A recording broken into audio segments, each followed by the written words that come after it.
২ March ২০২৬-এর রাশিফল দৈনিক বা সাপ্তাহিক প্রভাব অনুসারে সারাংশ।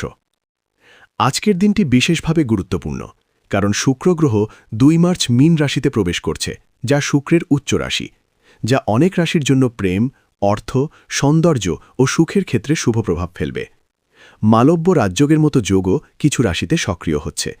এছাড়া সপ্তাহের শুরুতে চন্দ্র সিংহ রাশিতে থাকায় আবেগ ও আত্মবিশ্বাস বাড়বে। সাধারণভাবে দিনটি আবেগপ্রবণ, সৃজনশীলতা ও সম্পর্কের দিকে মনোযোগী। মেষ, কর্মক্ষেত্রে নতুন সুযোগ, কিন্তু স্বাস্থ্যের দিকে খেয়াল রাখুন। ভ্রমণ হতে পারে। বৃষ, শুক্রের গোচরে আজ থেকে আপনার জন্য বিশেষ শুভ। অর্থলাভ, পদোন্নতি, ব্যবসায় লাভের যোগ, প্রেম ও পরিবারে সুখ বাড়বে। মিথুন, মানসিক চাপ বাড়তে পারে। সিদ্ধান্ত নেওয়ার সময় সতর্ক থাকুন। সম্পর্কে ধৈর্য ধরুন। কর্কট, আর্থিক উন্নতির সম্ভাবনা, পরিবারে শান্তি, কাজে মনোযোগ দিন। সিংহ, আত্মবিশ্বাস বাড়বে, নেতৃত্বের সুযোগ, প্রেমে রোমান্টিক মুহূর্ত। কন্যা, কাজের চাপ বাড়তে পারে, স্বাস্থ্যের যত্ন নিন, অর্থ ব্যয় নিয়ন্ত্রণ করুন। তুলা, অর্থ প্রবাহ ভালো, পুরনো ইচ্ছা পূরণ হতে পারে, পরিবার থেকে সাপোর্ট।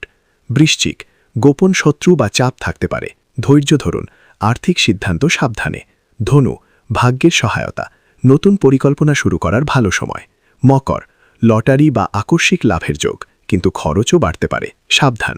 কুম্ভ, পরিবারে সুখ, আর্থিক স্থিতি ভালো, কেরিয়ারে পরিবর্তনের সম্ভাবনা। মীন, শুক্র নিজ রাশিতে এসেছে, প্রেম, সৃজনশীলতা, আর্থিক লাভ সবকিছুতে শুভ। আজ থেকে ভাগ্যের চাকা ঘুরবে। বিশেষ টিপস, আজ শুক্রের গোচরের কারণে বৃষ, তুলা, মীন রাশির জাতক জাতিকাদের জন্য অত্যন্ত শুভ দিন। সাদা বা হালকা রঙের পোশাক পরুন, মিষ্টি খান, নেগেটিভ চিন্তা এড়িয়ে ইতিবাচক থাকুন। এটি জ্যোতিষীদের সাম্প্রতিক ভবিষ্যৎবাণী ও গ্রহগোচরের সাধারণ বিশ্লেষণের ভিত্তিতে ব্যক্তিগত কুণ্ডলী অনুসারে ভিন্ন হতে পারে। শুভ দিন কাটুক।